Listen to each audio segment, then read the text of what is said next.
Como é que vai ser formada essa direção de futebol do Náutico? Esse é um assunto que a gente está debatendo aqui já tem um certo tempo, porque a gente acaba, de certa maneira, resumindo, dizendo, não, é Guilherme e Hélio que, no final das contas, estão à frente. Tá. Mas o clube precisa oficializar essas funções. Quem é que está em tal função? Função A, função B, função C. E está sendo falado alguma coisa, Atos ou João? Vocês estão vendo algo Veja, desse tipo? hoje na Casé TV, desculpa, na GE TV, Becker abordou exatamente sobre isso, tá? Ele explicou lá que ele explicou como um tripé, que o departamento de futebol vai funcionar como um tripé, onde ele definiu que um desses pilares seria a parte logística, tá? Logística, o que é? É a questão do campo, para manter o campo em condições para ter o treino, a questão do hotel, né? Tudo que aborda ali o hotel, Operacional, né? o operacional, ali os dormitórios, a parte de refeição, hotelaria quando o Náutico joga fora, tudo para poder ficar azeitado, digamos assim, para o clube funcionar, para poder o futebol não parar em toda essa parte operacional. Segundo ele, essa parte vai ficar com o Fábio Lins. O segundo tripé seria a parte É uma espécie de. de gerente de futebol, né? Sim, sim. Rodolfo ocupou esse cargo, né, no passado, né? O segundo tripé seria uma parte mais. A parte ligada mais à saúde, fisiologia, que seria. É Bruno Simões o nome dele, João? Acho que é Bruno Simões. Bruno Simões Isso. é que cuidaria desse outro pilar, tá? É um profissional da casa. Não tenho muita referência dele, mas segundo o Becker, é alguém da casa que ia cuidar desse outro pilar. E o terceiro pilar é o pilar do futebol, que é o que a gente trata mais aqui, tá? É a parte de contratação de jogador e toda a parte dentro do campo, né? Parte técnica, tática, enfim, é o, o, o que vale no final das contas, né? Que é a parte do futebol. E esse pilar seria Guilherme L. dos Anjos, tá? Aí nisso ele foi provocado por João Grilo, o Cláudio também estava lá no Embolada, sobre se o Náutico ia atrás de um outro profissional, se ia atrás de um executivo. E veja, pela resposta de Becker, no primeiro momento, eu acho que não, tá? Agora, se eles perceberem que precisa, não, tá precisando de uma peça aqui para exercer tal função, eles vão no mercado contratar. Ele bateu muito na tecla que não vai se apegar a nomenclaturas, como, tem que ser um executivo. Talvez não precise, talvez precise de um gerente. Então é isso. Então, o futebol do Náutico estaria dentro desse tripé e hoje já tem essas pessoas comandando aí cada pilar desse tripé aí. Não te preocupe isso não, João. Eu acho que me preocuparia de toda forma, Renato. Eu acho que essa questão do futebol, você vai encontrar furos, você vai encontrar receio de todas as formas que ela for feita. A gente estaria com o mesmo receio se tivesse um VP de futebol aí que fosse dar as cartas e repetisse o mesmo desempenho do anterior, por exemplo. Ia ter A esse questão, medo. a questão, a questão majoritariamente minha a não ser que Becker diga assim, olha, pode até voltar para ser, mas o técnico do Náutico vai ser Hélio dos Anjos e Guilherme por 2 anos.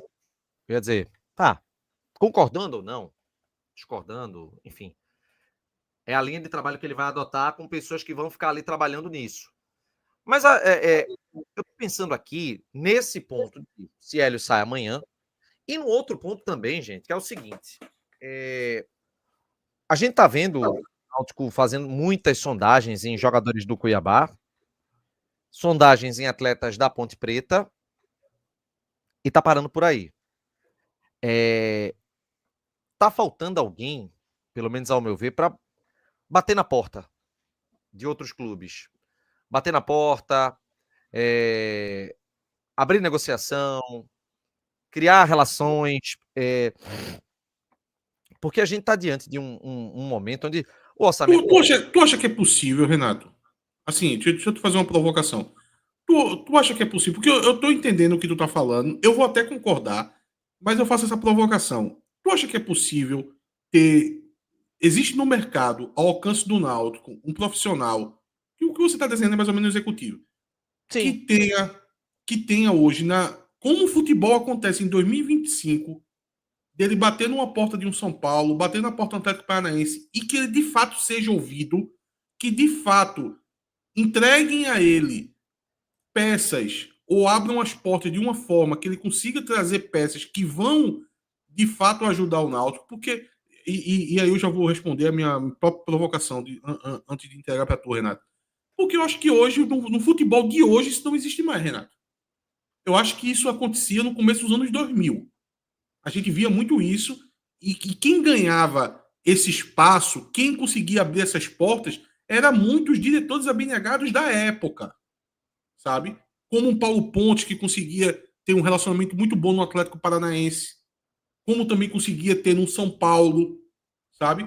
Quando Paulo Pontes lá atrás trouxe Marco Antônio com 17 anos, o futebol era de outra forma. a gente pode A fazer relação... o seguinte, a figura do executivo ou do diretor abnegado, a nomenclatura, ela perde um pouco a importância, mas o que não perde a importância é a necessidade desse método, de buscar algum clube parceiro, tentar, entre aspas, né, a forma de dizer, vender a vitrine do Náutico para prospectar alguma coisa. A gente precisa disso. Veja, o trabalho do que ele está fazendo, que o Guilherme está fazendo, é um trabalho, mas falta ter, para mim, esse outro trabalho paralelo. Eu acho que isso não está sendo feito até agora. Mas talvez, Renato, mas o meu... Eu acho que a gente só não tem elemento. Porque, assim, beleza, o Náutico teve sondagens, muitas sondagens ali na Ponte Preta, no Cuiabá. Qual outro time? Ponte Preta e Cuiabá, né? E Vila Nova, muito. Agora, a contratação do Náutico veio de um jogador do Vila Nova, a único. Que foi um que está no meio de sondagem, porque por vida saiu, mas Todinho já não tinha tanta sondagem assim. Então, primeiro, eu acho que pode ser realmente informação. A gente só está tendo as informações relacionadas a alguns jogadores, não ao todo. Esse é um ponto. E o outro, Renato, são times que acabaram a sua temporada mais cedo com possibilidade de liberação de atleta. A Ponte Preta tem uma clara liberação de atleta porque passou 5 meses, 4 meses sem pagar salário. Então, é mais fácil você ter uma sondagem ali no jogador da Ponte e isso vazar. A mesma coisa para o Vila Nova, que está fazendo uma reformulação, já tinha liberado alguns jogadores antes mesmo do término da Série B. E o Cuiabá, a mesma coisa. Então, são times que eu acho que estão mais disponíveis a receber um contato. E isso acabar vazando. Eu não sei necessariamente se a gente está tendo muita sondagem de Ponte Preta, Cuiabá e Vila Nova, só está indo lá. Eu não acho que seja assim. Eu acho que tem outros nomes na lista, só não vazou. Ô João, Cláudio colocou aqui, mas que clube vai abrir as portas hoje para o Náutico na reta final da Série A? Nem atende um clube. Veja, eu vou continuar nessa linha de dizer o seguinte: alguém falou aqui, Lucas Perry veio assim, não faz tanto tempo. Anderson, Lucas Perry ainda foi resquício de uma relação única que o Náutico possui com o Muricy Ramalho. Ponto. Lucas Perry não foi o executivo à época que conseguiu abrir uma porta e trazer nada disso, nada mané disso, velho. Foi Muricy Ramalho. Muricy Ramalho foi lá, pegou o Lucas Perry e trouxe o Lucas Perry pro Náutico. Pronto, acabou. Foi isso. Então, essa entrada nos clubes está cada dia mais difícil. Isso era algo que acontecia muito no começo dos anos 2000. A gente poderia citar aqui inúmeros jogadores. Alguém lembrou de Netinho também. Era comum, sempre vinha 2, 3 jogadores do São Paulo, 2, 3 jogadores do Atlético Paranaense. Isso já está ficando mais raro. E, de novo, o meu ponto não vai ser executivo nenhum que vai conseguir fazer esse trabalho de abrir essas portas, porque os executivos não conseguem abrir essas portas. Os executivos que chegam aqui no Náutico trabalham com jogadores de mercado. Eu tenho muito interesse que o Náutico consiga trazer alguns empréstimos. Por exemplo, o Náutico conseguiu trazer agora nessa Série C Vitinho e Lucas Cardoso, que já foi uma surpresa, já foi uma quebra do que o Náutico vinha fazendo. E veja, foi Hélio e Guilherme que trouxe esses dois jogadores. Então, querendo ou não, a gente já tem um pequeno exemplo de Hélio e Guilherme conseguindo trazer dois jogadores por empréstimos, que a gente está vendo isso de forma mais rara com o passar do tempo. E foi em clubes. Na questão do Cruzeiro, salvo engano, o Vitinho já estava sendo emprestado já há algum tempo já, mas principalmente na questão do Lucas Cardoso, já é um clube de Série B, né? Foi com o Cuiabá. Mas você conseguisse na primeira prateleira, sabe? São Paulo, Corinthians. Gente, em 2021, o Náutico tentou de tudo trazer o Igor Formiga. Que eu até lembrei do nome dele, porque é sempre um desejo de Hélio dos Anjos. Foi o próprio Hélio que tentou trazer o Igor Formiga em 2021. E na época o Corinthians não liberou. Kaique França também. Isso, Kaique França também. Porque, João, eu estou aqui citando a dificuldade que tem de você abrir essas portas nesses clubes grandes, que quando se consegue isso, não vem através do executivo, ao mesmo tempo eu também tenho que olhar o outro lado. Os clubes estão com pouco interesse ou nenhum de estar emprestando um jogador. A verdade é essa. Muito jogador aí de 19, 20 anos, que lá no começo dos anos 2000, esses clubes maiores emprestavam, hoje em dia os caras não querem emprestar mais. Preferem deixar jogando sub-20, porque a lógica mudou. Antigamente, só empresta se tiver estourado a idade. Se tiver estourado a idade, exatamente. Porque antigamente, João, existia uma lógica que era o seguinte: para poder dar canja para os jogadores, para poder dar rodagem para os jogadores, você tinha que colocar para o jogador receber pressão. Veja, os campeonatos estaduais eram fortes. A gente via aqui, porra, vamos pegar 2001, gente. 2001, o Náutico estava ali com 60 mil pessoas, porra, no Arruda, lotado. Você tinha um Thiago Tubarão, que era a base do Palmeiras, sendo uma das estrelas ali em campo. Então, os jogadores eles pegavam essa canja ali, a pressão, o estádio lotado, jogar no time de camisa. Hoje em dia, essa lógica foi completamente. Mudou completamente. Não existe mais essa lógica. O cara prefere manter ali na base, jogando ali num gramadozinho nível Europa. Até porque as vendas para fora já estão sendo cada vez mais cedo. Então, às vezes, quando um jogador tem uma capacidade de, sei lá, ser um titular do Náutico aos 18 anos, um jogador vindo do Palmeiras, o Palmeiras das duas, uma. Ou ele já vendeu esse jogador. Às vezes o jogador sai que a gente nem sabe. Inclusive, com o fortalecimento do Campeonato Brasileiro, a gente está vendo muito jogador sendo repatriado que a gente nunca ouviu falar no jogador, pô. Alguém já tinha ouvido falar sei lá, no Samuel Lino. Eu nunca tinha ouvido falar em Samuel Lino, pô.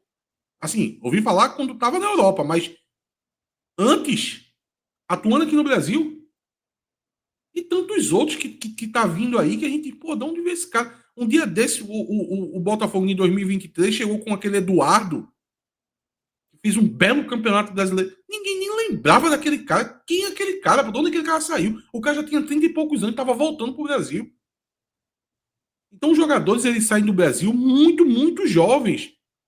Se não sair, o Palmeiras já tem interesse de ir trabalhando com ele para poder botar no time profissional. Fazer um lançamento cedo para conseguir valorizar mais ainda o jogador, mirando uma venda. Então, Renato, na verdade, são duas forças. Uma, a inaptidão que esses executivos têm de conseguir abrir portas, e os clubes que não estão querendo emprestar os jogadores. Então, no final das contas, essas duas coisas se juntam e a gente não vê esses empréstimos acontecendo. Era algo que eu queria, Renato. Mas eu não vejo acontecendo. Não é a realidade do futebol hoje. E não vai ser na mão de Ney Pandolfo, na mão de Léo Franco, na mão de Montemor, que isso vai acontecer. Quando o Montemor chegou aqui, tinha muito jogador ali meio que encostado no São Bernardo. Gente, veja só, São Bernardo. Um time de Série C. Que a gente dizia, porra, tem uns jogadores ali, estão encostadão ali no São Bernardo. Será que o Montemor, por ter vindo de lá, o pai dele já foi presidente do São Bernardo, ou foi ele também, os dois, no caso, parece, os dois já foram presidente, tanto ele quanto o pai dele. Será que não tinha facilidade de trazer algum jogador do São Bernardo? Não veio ninguém do São Bernardo. Então, veja, do quintal do cara não veio ninguém. Ney Pandolfo. Veio algum jogador do Santos na época que Ney Pandolfo, porque Ney Pandolfo tem uma certa história no Santos, né? Não veio ninguém, pô. Não veio ninguém. Então, veja, do quintal dos caras, eles não trazem, quanto mais de outros clubes. Vocês acham, assim, por Deus, vocês acham que o velho Petralha atende uma ligação de Léo Franco? Por favor, com sinceridade, me respondam. Vocês acham que se Léo Franco ligar para Petralha, ele atende o telefone? Ele chama a polícia, porra. E pergunta por que aquele número está perturbando ele. Agora, se um Paulo Pontes ligar, Petralha atende. Só que Paulo Pontes, a época dele já passou. Ele foi dirigente por muito tempo, estava nesse contexto que os clubes tinham essa propensão para emprestar, eles se adaptaram a essa realidade, conseguiram criar essas conexões e aconteciam essas negociações. Mas isso é o futebol dos anos 2000. Isso não é mais o futebol de hoje. Então, por isso que eu sou muito descrente, Renato, na figura do executivo, como eu sou descrente na figura do treinador de futebol. Eu acho que são dois profissionais nesse mercado do Náutico, que de Série C, parte baixa da B, que o Náutico está habitando aí nos últimos 3 anos, são profissionais que eu não acredito neles. Porque eu vi vários passando aqui e vi uma completa letargia deles. Marquinhos Santos, meu irmão, o que Marquinhos Santos fez no Náutico, pô? Eu escutei de bastidor, agora recentemente, dizendo que Marquinhos Santos fazia treino de 12 minutos, pô. 12 minutos, pô. Eu só lembro de Marquinhos Santos quando o Náutico perdeu do Retrô, foi eliminado pelo Retrô dentro dos aflitos, naquele jogo no meio do Carnaval, que no vestiário Marquinhos Santos disse que não, o Náutico foi eliminado porque Deus quis assim. Marquinhos Santos saiu do Náutico há 6 meses e eu tenho raiva dele a cada dia que passa. A minha raiva dele dobra. Todos os dias. A minha raiva de Marquinhos Santos dobra. E com o executivo é a mesma coisa, velho. Então, veja. A gente está entrando num barco sem ter escolha, que pode ser algo positivo também, tá? Não estou dizendo que é um barco furado. Não é. É um barco que pode acontecer de tudo. Pode acontecer coisas boas, pode acontecer coisas ruins. Que é esse barco de Hélio e Guilherme. E com todos os riscos inerentes que o futebol traz, eu acho que a gente tem algumas oportunidades. Principalmente nessa questão de montagem de elenco. Porque com o Ney Pandolfo eu já vi como funciona. Com o Léo Franco eu já vi como funciona. Com o Montemor eu já vi como funciona. Com aquele que era filho do presidente do Botafogo da Paraíba, que agora nem lembro o nome dele, Cartacho, eu acho. Eu já vi como funciona. Vamos agora ver com o Hélio Guilherme, que não tem os vícios que muitos desses executivos têm. E eu vou utilizar só a palavra vício para não utilizar palavras mais fortes, tá? A gente sabe como é que é o mundo do futebol. Alguém aqui bota a mão no fogo por executivo? Não, né? Ninguém é bobo o suficiente para dizer que bota a mão no fogo por honestidade executiva, né? Então, Hélio Guilherme, por ser de fora desse ambiente, tá? Talvez traga alguns elementos que tenham uma perspectiva positiva, da gente ter uma esperança. Agora, nada do que eu falei aqui vai fazer sentido se começar a contratar jogador fraco. Isso não pode. Eles precisam ser assertivos. Eles precisam entender a responsabilidade que está nas costas deles. Então é bom começar a acertar nas contratações. Porque se ficar só nesses nomes aí, Guilherme Mariano, Bruno Alves, aí começa a ficar complicado.